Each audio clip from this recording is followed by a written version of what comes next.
Ever feel like you need to understand something really important, something that's shaped our world, but just the idea of sifting through mountains of information feels impossible? That's where we come in. Yeah, absolutely. And today, we're tackling a significant and, well, pretty multifaceted subject, Yeah. the presidencies of Donald Trump. We're looking at his first term, the period in between, and his current second term. Right. We've gathered a whole range of sources for this deep dive, looking at, everything from his background in business, the core policies he's pushed for, the controversies, There have been a few, definitely, and what's happening right now in his second presidency. and our goal here really is to try and pull out the essential knowledge, the key moments, the bigger patterns of his political journey and its impact. We want to give you a clear, insightful understanding without hopefully overwhelming you. Okay, let's dive in then, starting with his roots. Donald John Trump, born in Queens, New York City, June 14th, 1946. That's the starting point for, well, quite a story. It really is. He graduated from the University of Pennsylvania Wharton School with an economics degree in '68. Then he went into the family real estate business. And pretty quickly took the reins, right? Yeah, by 1971, he was head of it, renamed it the Trump Organization, and really focused on building big things. Yeah.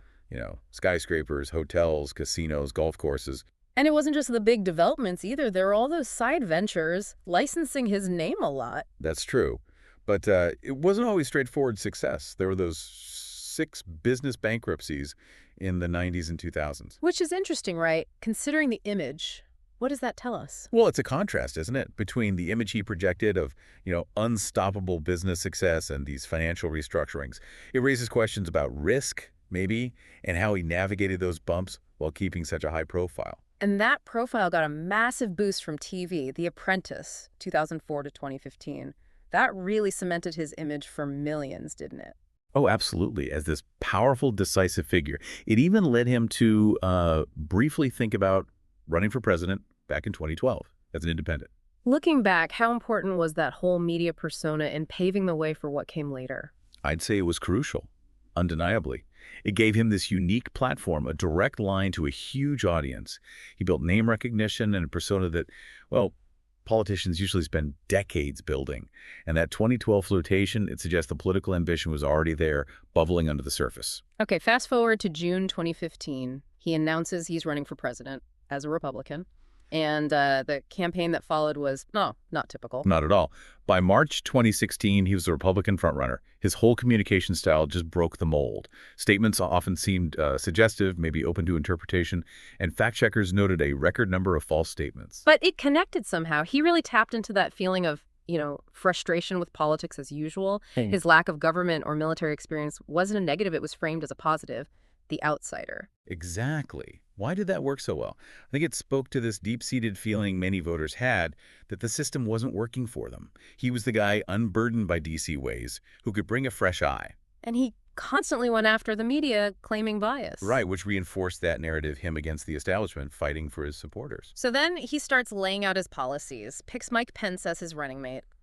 And his positions were pretty distinct. Famously called NATO obsolete at first. Though he did walk that back later, saying it was no longer obsolete. But that initial comment, what did it signal about his worldview? It signaled, I think, a real skepticism towards those long-standing international alliances. Yeah. A focus on burden sharing, maybe? Yeah. His broader view seemed more non-interventionist, protectionist, prioritize America, reevaluate its global role. And the platform emphasized renegotiating trade deals like NAFTA. Stronger immigration enforcement, pursuing energy independence while rolling back climate regulations, repealing and replacing the ACA, and of course, tariffs. It was a clear agenda, and it resonated. Enough to win the election in 2016. Yeah. 304 electoral votes to Hillary Clinton's 227.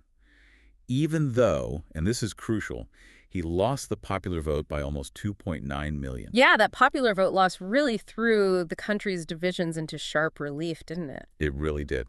And his election immediately sparked these big protests in cities across the U.S. You could feel the intensity. So moving into that first presidency, 2017 to 2021, He steps in during this incredibly long economic expansion. which unfortunately ended with the COVID recession in February 2020. One of the first big legislative things was the Tax Cuts and Jobs Act of 2017. Big cuts for corporations, individuals too, and it got rid of the ACA individual mandate penalty. Right. The stated goal was, boost the economy, incentivize investment, give people more spending money. But what actually happened? Well, sources suggest there was some activity, but the federal budget deficit also went up a lot, nearly $1 trillion by 2019. So there's this ongoing debate about the long-term cost, the impact on the national debt. Which also jumped significantly during his term. Debt to GDP hit a post-WWII high. Yeah. Beyond the economy, those early actions included the travel ban on several Muslim-majority countries, the big push for the border wall, and the family separation policy. That separation policy, over 4,400 kids, generated huge public outcry and legal fights. Absolutely. These policies showed he was serious about his campaign promises on immigration and security. The travel ban went through multiple legal challenges. The family separations drew condemnation from, well, pretty much everywhere, citing the ethics and the trauma. And on regulation, the theme seemed to be rollback. Consistently. Environmental rules, business regulations. Yeah. The argument was always that they stifled growth, killed jobs. So we saw rollbacks on emissions, clean water, financial oversight, workplace safety, a lot of areas. Then there were the Supreme Court appointments. 3 justices in one term. That's huge. Hugely significant. It shifted the court's balance, likely for decades. Probably one of the most lasting parts of his first-term legacy. And each appointment itself was a major political battle. Turning to foreign policy, definitely a different path, withdrawing from major international deals. The Paris Climate Accord, the Iran nuclear deal, the Trans-Pacific Partnership trade deal. And launching that trade war with China, tariffs on billions worth of goods. What was the thinking there? The guiding idea was America first, prioritizing what were seen as U.S. interests over multilateralism. The withdrawals were framed as ditching bad deals for America. The China tariffs were meant to fix trade imbalances, tackle unfair practices. But it strained relationships with allies, right? Created a lot of global economic uncertainty. It certainly did. Then, in his final year, COVID-19 hits. A massive challenge. His administration's response was, well, complex. Yeah, he initially downplayed it quite a bit, often contradicted his own health officials. True. But he also signed the CARES Act, that huge relief package, and Operation Warp Speed for vaccines was launched under his administration. So how do we square those things? It's tough. The response evolved. There was criticism of the early handling, the messaging, but there were also significant actions later on, like the CARES Act, which provided vital economic support. You have to look at the whole picture. Immigration was a constant theme. Calling illegal immigration an invasion, ramping up enforcement, slashing refugee numbers, building parts of the wall. And implementing the Remain in Mexico policy for asylum seekers. What was the overall impact of all that? It definitely led to more enforcement at the border, fewer legal immigration pathways. Remain in Mexico created difficult conditions for asylum seekers waiting south of the border. The overall goal seemed to be a drastic reduction in all forms of immigration and tighter border control. We also saw a lot of staff changes, high turnover, multiple chiefs of staff, and the firing of FBI Director James Comey was a big moment. Yeah, that dismissal triggered investigations, raised questions about the independence of the Justice Department. The high turnover generally suggested, perhaps, a demanding, maybe disruptive environment, a leadership style that valued loyalty, direct control, sometimes clashing with established norms. He also frequently attacked courts and judges he didn't agree with. Yes, that was another recurring theme. And then the impeachments. Twice by the House, acquitted both times by the Senate, first over Ukraine, second over January 6th. Historically significant, he's the only president impeached twice. The charges were serious abuse of power, obstruction, incitement of insurrection.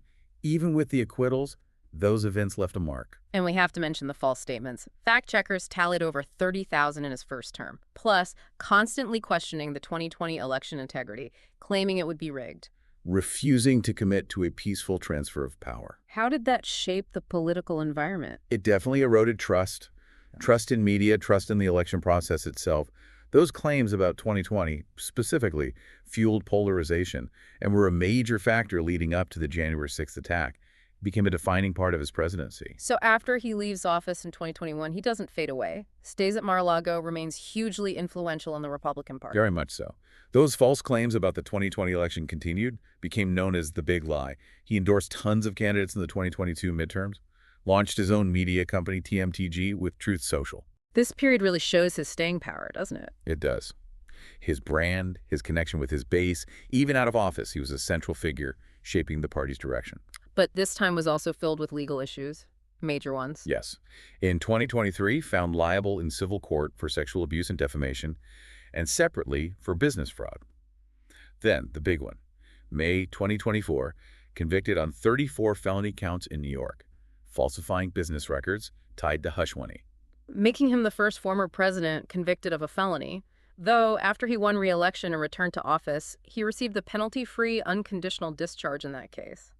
How do we understand these legal events? It's unprecedented territory. The intersection of his business dealings, his presidency, his post-presidency, the civil rulings, the conviction, even with the discharge later, they've undeniably shaped perceptions and the legal questions around him. And there were still federal charges pending too, right? Related to classified documents and efforts to overturn the 2020 election. That's right. Although those federal cases were ultimately dismissed without prejudice after he was reelected. And remember that brief period where he was removed from the Colorado ballot? Right, before the Supreme Court overturned it. Exactly. It all just underscores these ongoing, intense legal and constitutional battles surrounding him. The Supreme Court decision kept him on the ballot, letting voters decide, but the core issues didn't just disappear. Which brings us to his second presidency, starting January 20, 2025. He comes in as the oldest president ever inaugurated, and the first with that felony conviction on his record, even if later discharged. And his second term kicked off with a very assertive use of executive power, a flood of executive orders right out of the gate. Many seem to mirror proposals from Project 2025, that conservative policy blueprint, and they faced immediate legal challenges. Correct. He also moved quickly to grant clemency to over 1,500 people involved in the January 6th Capitol attack. It signals a very clear, decisive governing style. Though legal scholars have raised flags, haven't they? Concerns about some actions potentially crossing legal or constitutional lines? Yes, those debates are ongoing. We've also seen more blurring of lines between his private business interests and government policy. Reports of personal benefits from crypto, his family's crypto company involvement. What are the worries there? Potential conflicts of interest, mainly. Using public office for private gain, transparency issues, accountability. The crypto angle shows how new tech can get tangled up with political power. Domestically, some really sweeping changes in his second term. An immediate federal hiring freeze, ending telework for federal employees. And initiating mass job terminations in the federal workforce. Plans to reclassify jobs, targeting federal unions. What's the goal behind reshaping the workforce like that? It looks like an effort to shrink the federal government's size and scope, increase White House control over the bureaucracy, maybe weaken federal unions. Reclassifying jobs could also shift the kind of expertise valued in agencies. And then there was the move to end DEI, diversity, equity, inclusion programs in government, rescinding affirmative action for contractors. Right, and dismantling some federal agencies, reportedly in collaboration with Elon Musk's new Department of Government Efficiency. These are pretty fundamental structural changes. What's the philosophy? It seems rooted in an ideology prioritizing meritocracy, wanting to reduce focus on race or gender in federal processes. Dismantling agencies suggests a push for streamlining, cutting bureaucracy, perhaps influenced by private sector efficiency models. How about the economy? He inherited a relatively stable situation, but the renewed tariffs. Reports suggest those led to drops in consumer confidence, a stock market dip. Right. We've also seen federal grants canceled or paused, cuts to science research funding. And appointments of fossil fuel lobbyists to the EPA, signaling a reversal on environmental regs. What are the potential impacts? Well, tariffs could mean higher prices, slower economic activity, maybe inflation. Cutting research funding might hurt long-term innovation. Rolling back environmental rules could help some industries short-term, but might have significant long-term environmental and economic costs. And environmentally, he declared a national energy emergency, pulled the U.S. out of the Paris Agreement again. Yes, reinforcing that focus on domestic energy production and deregulation. Culturally, we've seen aggressive moves against transgender rights, threats towards universities and cultural institutions over DEI and anti-Semitism handling. These actions are definitely stirring things up socially. They reflect a conservative social agenda, focusing on cultural flashpoints that resonate with his base. It's part of larger debates about identity, inclusion, free speech. Immigration enforcement is back to being very strict. Summary deportations remain in Mexico reinstated. And foreign policy seems to be shifting too, especially towards Ukraine. Yes, there's been a noticeable clash with President Zelensky, signaling perhaps less U.S. commitment to defending democracies in the traditional way. How's that being received globally? Likely with concern from traditional allies. Mm. The stricter border policy as the foreign policy shifts. They point towards a more nationalistic transactional approach. Right. Allies might worry about U.S. security commitments, support for democracy. The second term also brought widespread tariffs, again, some sources calling it the biggest surge in protectionism since the 1930s. And his rhetoric, Described as increasingly authoritarian.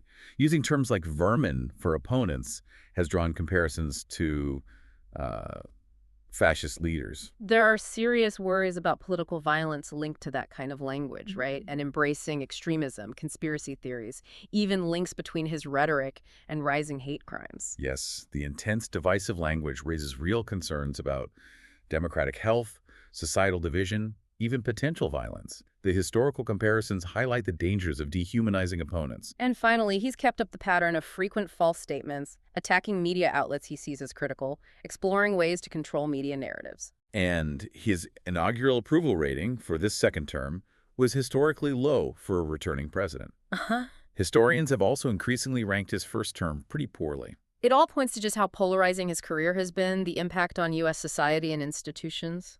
So wrapping this all up, Donald Trump's journey, from business and TV to the presidency, it's been disruptive, unconventional. 2 terms separated by that intense period, both marked by big policy changes, controversies, legal fights, and this second term seems to be accelerating many of those first-term trends. Which leaves us and you with a really important question to think about. Considering everything we've covered, the policies, the events, the rhetoric, what do you think the most significant long-term consequences of his time in office will be, both here in the U.S. and globally? What questions are still lingering for you as we look ahead?